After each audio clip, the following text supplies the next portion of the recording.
Roy here, and welcome again to another edition of the Right Has Left podcast. I am your host, Roy Garton, and each and every week on these podcasts, we talk about everything Trumpism, from what's going on in the Trump White House to the Republican Party. And yes, we even discuss the Democratic Party as well when need be, because they are always in the news as well.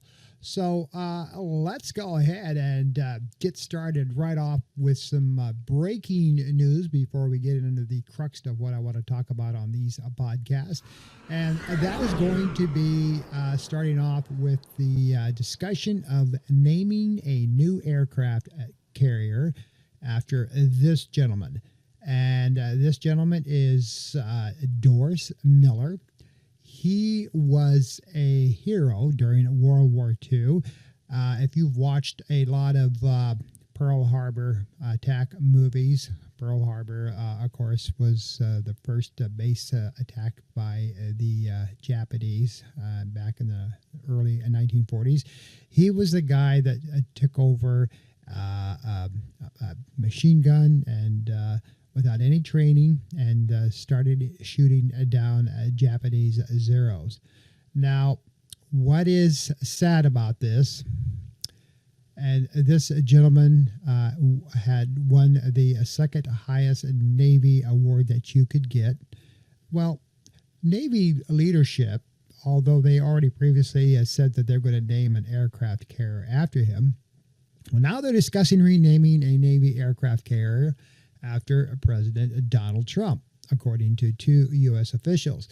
Now, the ship, which is still under construction, has been set to be named the USS Doris Miller in honor of this enlisted sailor. As I told you, was using an anti-aircraft gun during the attack on Pearl Harbor, and he had no training on it. He was just a mess attendant, and of course, he has been portrayed in many, many movies. And he was the first black service member to receive the Navy Cross, the Navy's second highest honor. So, again, you're seeing our military probably under pressure from Pete Hegseth to name this aircraft carrier the USS Donald Trump, because, by God, we got to have everything legacy to Donald Trump to keep feeding his ego. You know, the hell with this black sailor who sacrificed his life for not only himself, but the other people who were under attack at that time period by the Japanese. He's black and he doesn't count. But Donald Trump, he counts because he's white, privileged, and everything should be named after him. It's his legacy. So, again, I would encourage you to write to your congressional staff and to your U.S. Senate and even to the surviving veterans who are still alive, and there's very, very few of them that have are Pearl Harbor survivors, who would take off their hats in a heartbeat to this gentleman who, sacrificed his life and everything else for the protection of that base. And he is duly honored to have an aircraft carrier named after him. Anybody, especially him. And you saw in that picture Nimitz giving him that award. And it's just disgusting and heartbreaking that Donald Trump has to have his name stuck on everything that is not nailed down. And a gentleman like this, who has long since passed, deserves that honor. And they can't even find the time of day to give him that honor of naming an aircraft carrier after him. But anyway, we'll see what happens. But, things can change if you, the American people, speak up. And that's what it's going to take. Otherwise, you know damn well that Pete Hegseth and everybody else are just going to continue on this pathway to, honor Donald Trump and make sure everything in every monument or somehow, somewhere in every state has his name stuck on it. So, anyway, moving on. Another thing that is raising eyebrows is the inaugural Freedom 250 Grand Prix race, which happens this weekend, and Fox Sports will be covering it. That thing is going to cost $35 million plus to be put on. And they've already, of course, repaved many of the Washington, D.C. Streets to hold this thing because of the weight of the race cars. Now, they say that the majority of the bills are being paid directly by IndyCar and owner Roger Penske and the Penske Corporation, while local security and logistical infrastructures are being supplemented by federal emergency and special events funds managed through Washington, D.C., at a cost breakdown of over $35 million, making it one of the most expensive stops on the IndyCar calendar. And of course, when I mention that particular figure, that's you, the taxpayer, that's flipping the bill on that one. All of that to have a bunch of race cars going around Washington, D.C. monuments. Now, $3 million was spent specifically on upgrading those local road services that I just talked to you about. And of course, again, that's those special city funds to take care of that portion. Now, they also have to utilize a federal emergency planning and security fund for heavy security in case President Trump, which is rumored, is he's going to lead off the race by being in the Beast. And they gave him a special ceremonial helmet for that. He's going to look like a goofball. Anyway. So, and of course, they are saying that any excess of funds will be donated to Washington, D.C. local charities. I would really do a follow-up on that particular part if, in fact, they're going to do that. Now, even though it's being broadcast on Fox Sports, you know for Trump there's always got to be something in it for him, no matter what he does. Of course, there are special VIP sections that people are going to be paying a pretty penny for. Well, pennies don't exist anymore. That's right. Being paid a pretty quarter for to have those seats, and there are celebrity venue seats for that. As we all know, everything else that Trump has done for the 250 celebration has gone down the tank and failed. This particular event, I think, will be one that will probably be well attended because you got those people out there who like race car events, and especially since Fox Sports is carrying it, and it is a very unique spectacle. So, again, I'm sure there are, this may be worth watching to make sure because I tell you right now, they are going to be going at high speeds, but not the high speeds they possibly could on a oval racetrack because of the monuments and the protection of the people who are going to be watching it, because all they got is just fences around them. So I pray to God there is no serious accidents. And, of course, you're going to have Budweiser out there with our $12 12-ounce beer cans that you could purchase and other paraphernalia that will be available for you to purchase if you are in person at that event. And, of course, you will have the ability to watch it from afar if you can get into the VIP section. So very, very interesting on how that is going to go down. I'm sure that you're going to have some good viewing points. Yeah. All right. So let's take a look basically before we move on to what's going on here in Florida, because there's been some interesting things that have happened. First and foremost, we have been able to score some unusual victories. Progressive actually has scored an unexpected upset in Florida's Democratic primary for a Senate, and that was kind of interesting. And that particular woman is this lady right here, Angie Nixon. Now, she's a member of the Democratic Socialists of America, DSA party, but was not endorsed by the national organization, and she toppled Alex Vindman. And Alex Vindman, of course, even though he lost, he's already behind her and going ahead and, perhaps see if he can do some campaigning for her, because even though he's a Democrat and she's part of the DSA movement, they have bonded together. Now, Florida Democrats are warning national members, hey, don't abandon the state of Florida because it possibly could be flipped.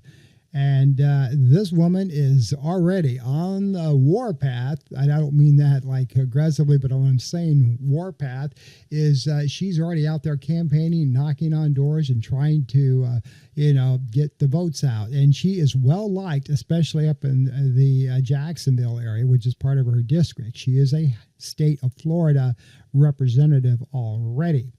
And that upset just shocked everybody, including the Democratic Party, that she would win. And of course, this guy who has a Sabato's crystal ball platform on the web, he had the state of Florida as perhaps likely Republican. Now he switched it to safe Republican, and I don't really endorse that particular movement about saying that. And I'll tell you why. Let's just talk a little bit about this.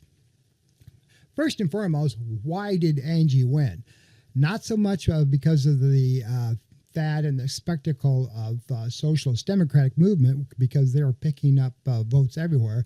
I'll tell you why she's won. Believe it or not, there are more independent voters in the state of Florida than there are Republicans and or there are Democrats. Of course, you've got the Democrats as the least popular party. Then you've got the Republicans, which there are a lot of here in the state of Florida. There's no, doubting that. It's a red state. But then you get to the independents, and they are the ones right now who are really fed up with what's going on in Washington. And the independents are made up mostly of young millennials and Gen Zs and a few Gen Ys who are hitting the 18 years of age, bracket. So that is who is rallying around these DSA Democrats. And you can't just blow them off and say, well, they're just a bunch of kids. What the hell do they know? No, they are the up-and-coming people who are going to be voting in this country, and you really need to pay attention to them. Because they're the ones that want the change. They're the ones that are fed up not only with the Republicans, they're fed up with some stuffed shirt Democrats, and they're fed up with the old ways. And even though you got all these, suitors and stuffed shirts and, the baby boomer politicians sitting around in Washington, D.C. saying nobody can touch us, you need to watch out for them. I'm telling you, I don't care what anybody says, there is a good chance that Angie can unseat and beat Ashley Moody, who she is campaigning against. It's still, you got some time. And even though Ashley, of course, is going to have millions and millions and millions of dollars to just run ads all over God's creation, look what has happened up in Minnesota, Michigan. You can run all the damn political ads that you want. Your ass can still get beat.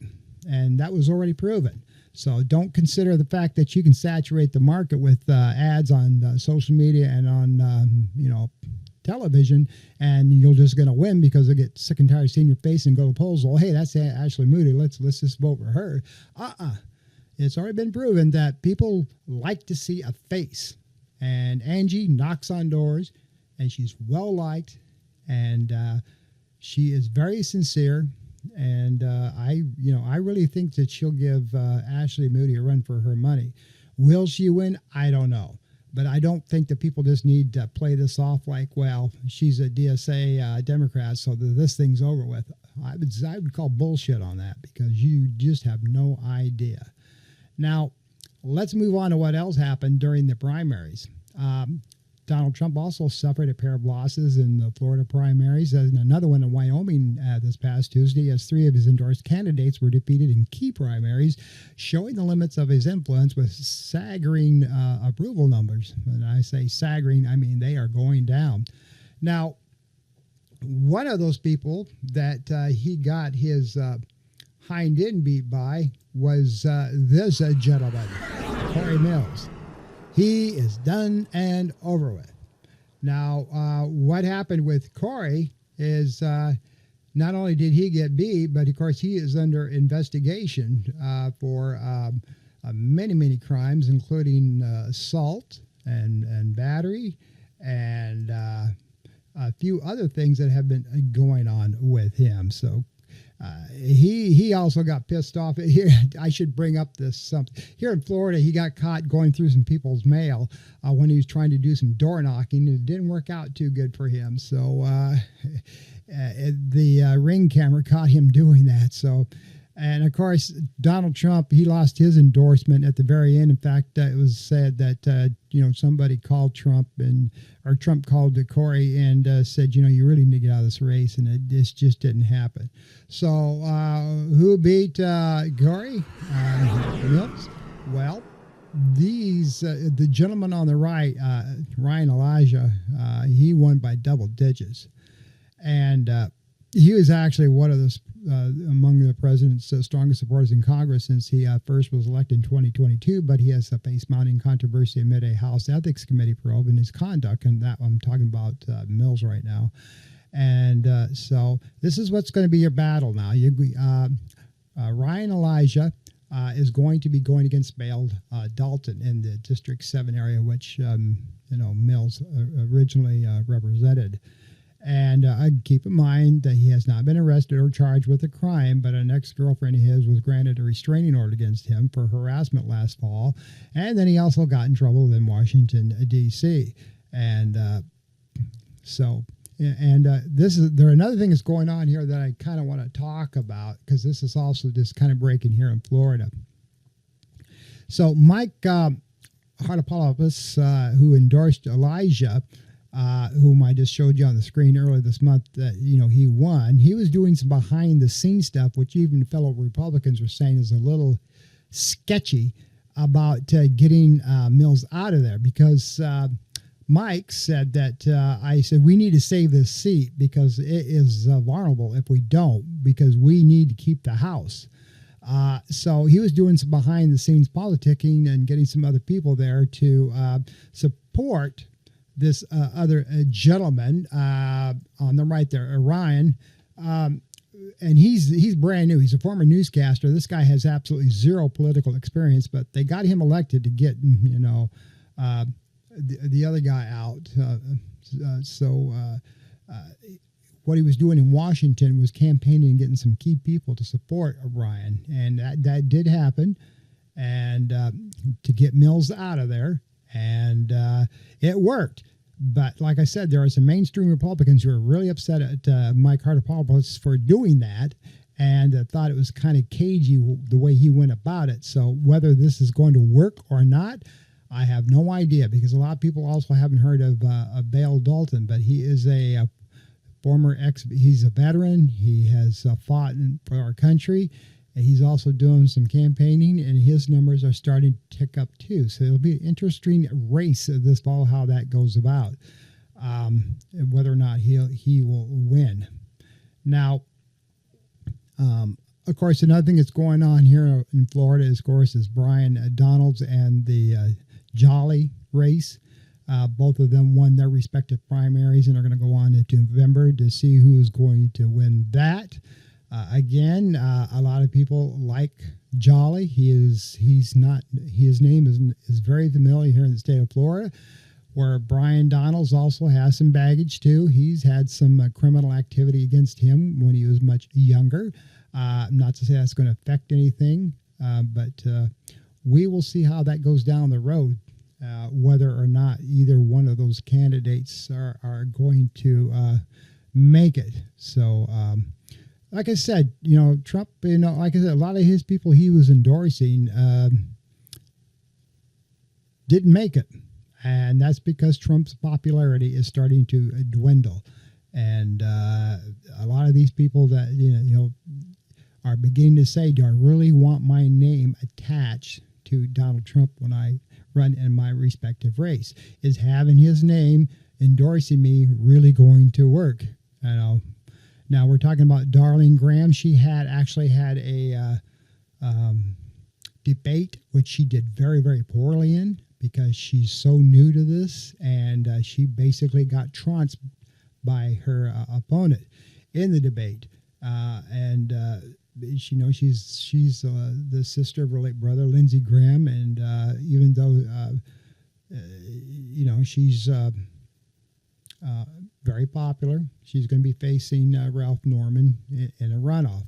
So we'll have to see how that goes. Now let's go back on up to the national scene again. Now I talked about those little brief headlines, and going back to the Iran war. Now, Donald Trump more than once has declared that the U.S. is in control of the Strait of Hormuz, and Iran, of course, denies that, and he wants to make it a U.S. possession, which will never, ever happen. I don't care what he shoots out of his mouth. And how he would make that a U.S. territory is beyond me, but that's basically what he said. And as you're well aware of, the Strait of Hormuz is still the main package prize in this entire thing. And so far, the Iran war continues to go on and on and on. Trump has now said he's going to do more larger scale economic sanctions against Iran and to keep the strait shut down. And anybody that helps Iran, in his viewpoint, is considered an act of war. He's also said he's increasing economic sanctions now at the same time against Cuba, which is another little prize that he wants to take away. And he's signing all these ridiculous executive orders to do that. So, again, nobody sees any end in sight for Iran. And the longer it goes on, it's just dragging down the Republican Party more and more and more.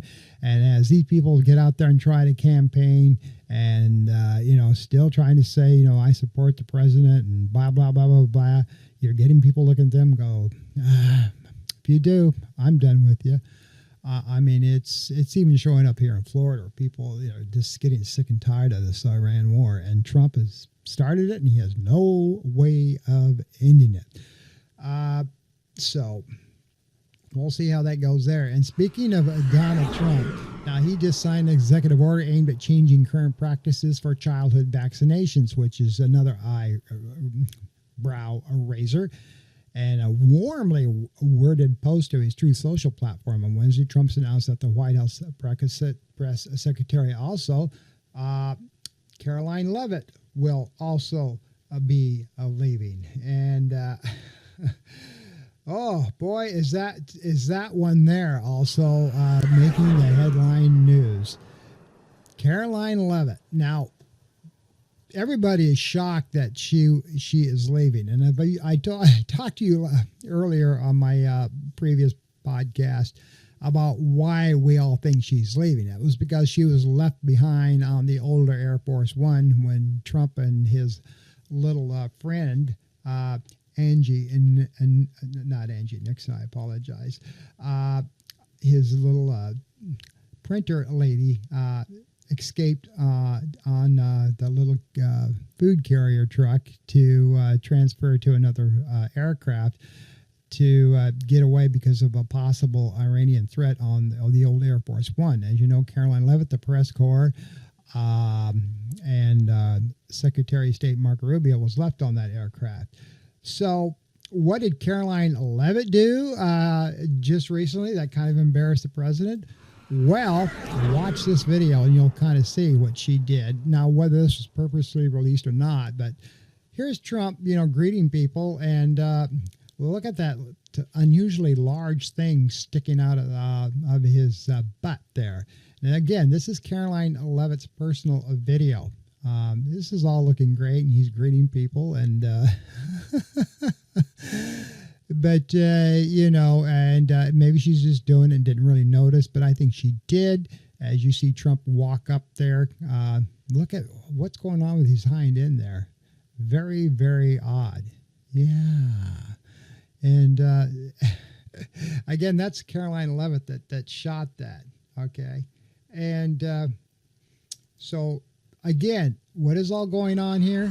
Well, it all kind of boils back to this lady right here as to why you think there could possibly be some unusual things going on. And that's Natalie Harp, all right?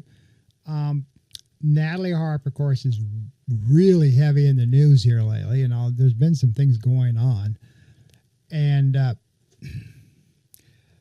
Natalie Harp is considered Trump's personal executive secretary, assistant, okay? She's also been given the name the printer lady because she goes around and prints things that are positive so Donald Trump can see it. There's also a rumor that there's some this relationship could be more personable than everybody's claiming to say, and there has been some people off the record have said, yeah, they are pretty close. It also has been discovered that most of the posts, especially the AI generated pictures of Donald Trump looking very manly and big chest and, macho man, have all been created by her. She is one of two people that have access to Trump's personal Truth Social sign-in. And it has been shown that she's the one that created that meme that had Barack Obama and his wife looking like a primate. That was highly, highly insensitive, and Trump did take that down. But yeah, and you see these posts that come out at like 2 or 3 o'clock in the morning, and I kind of figured that Trump did not have enough technological know-how to make all these AI images, memes of himself. But now we know that it was Natalie Harp that is creating those, and she still does. So very, very strange about what's going on between those two. And we just seen Melania finally make an appearance yesterday for the first time in over a month. What's going on between those two? Because people were saying, he's around Miss Harp more than he is his own wife, and his own wife has not been making any First Lady events hardly at all. So is there some rift going on there too? People are again asking these questions. Here's a problem. I mean, it's okay to have an executive secretary, but as close as she is to Donald, and now you're seeing all this stuff come out about some of these little love notes that she's been leaving around. She cannot stand to be away from him more than 15, 20 minutes. You've got a 30-something girl obsessed with an 80-year-old man, and it is a little unusual. Harp's own brother said that the relationship is very questionable, and she said that he saved his life with coming up with this revolutionary cancer thing that has also been dissected, and there again, this is kind of half truths. The medication that had saved the bone cancer within Miss Harp was actually approved by the Obama administration long before that. And although she wants to give Trump credit for it. So interesting stuff going on there. And of course, as we now know that the aircraft carrier Abraham Lincoln is finally on its way back to U.S. docks to get the sailors off of that ship and get cleaned up and refurbished. Trump continues to increasingly puts his thumb on the scale by wading more into the designs of U.S. aircraft carriers. As you know, he wants to return the catapult ramps back to steam operated. And now he is backing some seismic changes, designs that would increase construction costs and scramble timelines to complete the builds of these new aircraft carriers. The president has ordered a return to steam catapults, as I just told you about, on the Ford-class aircraft carriers. And the U.S. Navy is conducting a review to consider possibly moving the multi-story aircraft carrier's command center tower towards the middle of the vessel. Industry experts believe Trump's aesthetic concerns will not be implemented in the long run as the current aircraft carrier's build is underway. One of those, of course, as I just talked to you earlier, was supposed to be dedicated to the black gentleman that, did tremendous service in Pearl Harbor. And one of those carriers now they want to name the USS Donald Trump. And so they suggest that the Navy officials either will convince Trump that the newer electromagnetic aircraft launch systems and the advanced weapons elevators on the warships are the way to go, or will wait him out until he's out of office. I'm not sure what they're going to do. Yeah. And, I forgot to mention. I really did. Let's go back to this thing with Natalie Harp. Just real quickly, because I forgot to mention this. Did you know that this young lady has been working for more than a year beside Donald Trump without a security clearance? And she started it as soon as Trump put her on board, and then she quit doing it. And now I guess she has been forced more or less to go ahead and finish putting that security clearance through. But she has been working for more than a year right there in the White House without a security clearance and seeing all of these classified documents and, working right next to President Trump. And I'm sure President Trump, since he likes to be flattered, has been talking to her about everything and anything in the entire world that, has to do with our national security. And it's kind of funny because you got, as you know, there's a lot of rift going on between him and Ossoff of Georgia. And he says, he gulps at trade stocks and he doesn't want to do the job. He wants to build his ballroom and travel with Natalie on their apparently defenseless flying palace, which was gifted to them by Qatar. And, of course, that clip went very much all over social media. So, and, of course, Trump calls John Offset's names as well. And little Pee Wee Herman is what he calls him. But it's interesting that these two go back and forth. And he's, finally you got a Democrat that's actually getting under the skin of Donald Trump. And it's kind of funny. But the security clearance thing that she does not have is extremely serious.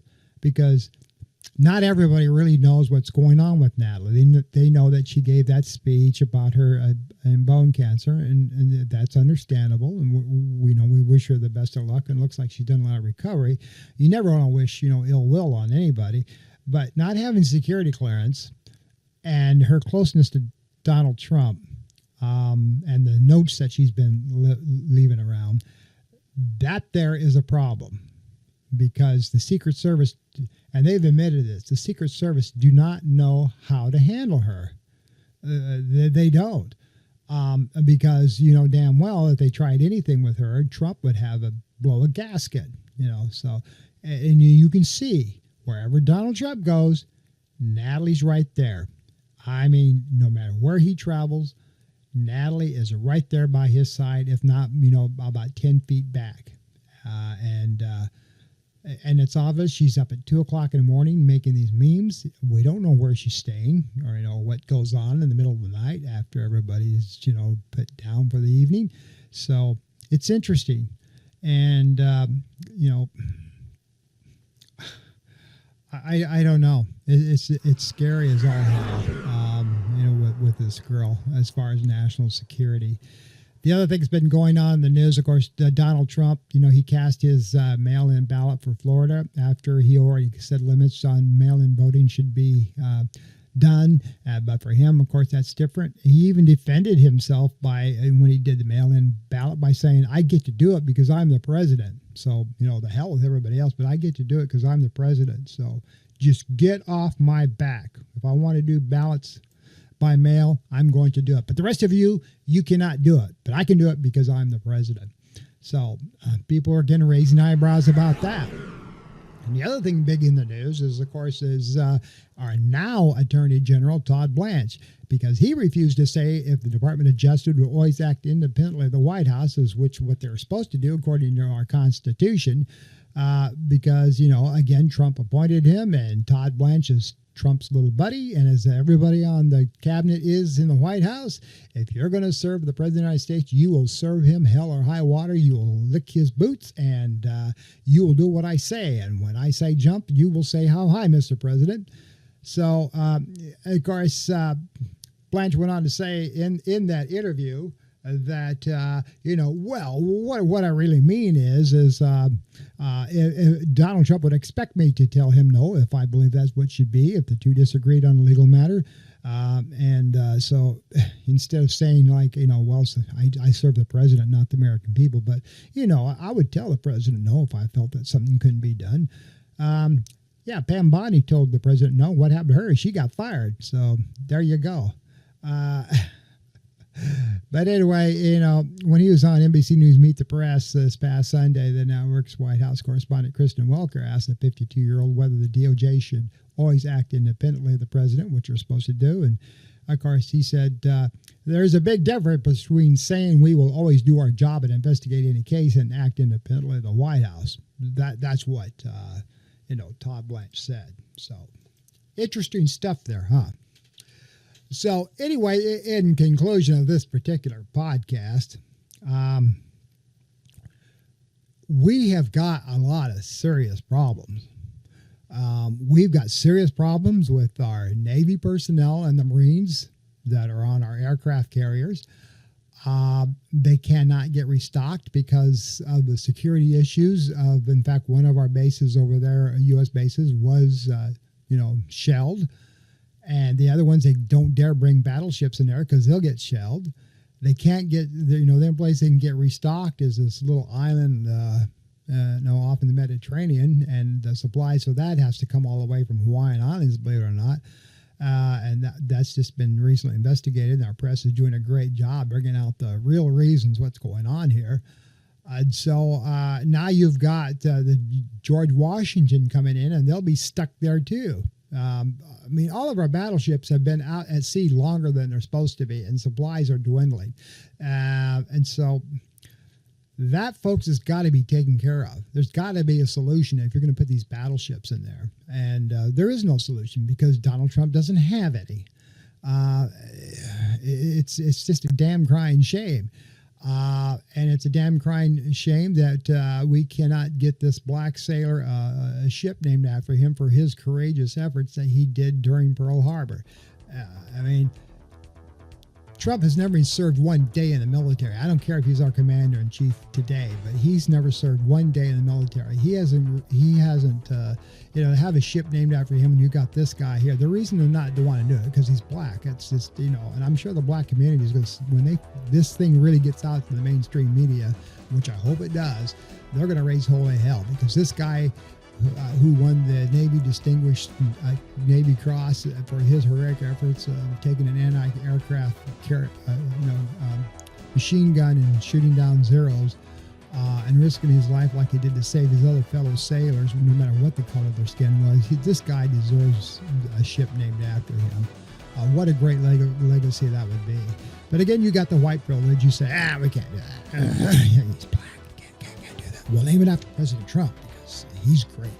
So anyway, and this thing with Natalie Harp and not having security clearance is a hell of an eyebrow raiser.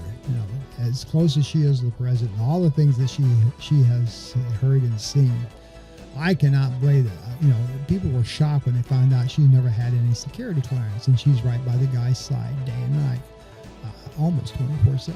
And you can see when these memes come out on his Truth Social. So. Anyway, that's the news for this week, ladies and gentlemen. I hope you have a great week. And if not, you try to have a safe and good week. Until then, this is Roy Garten. You have a great day.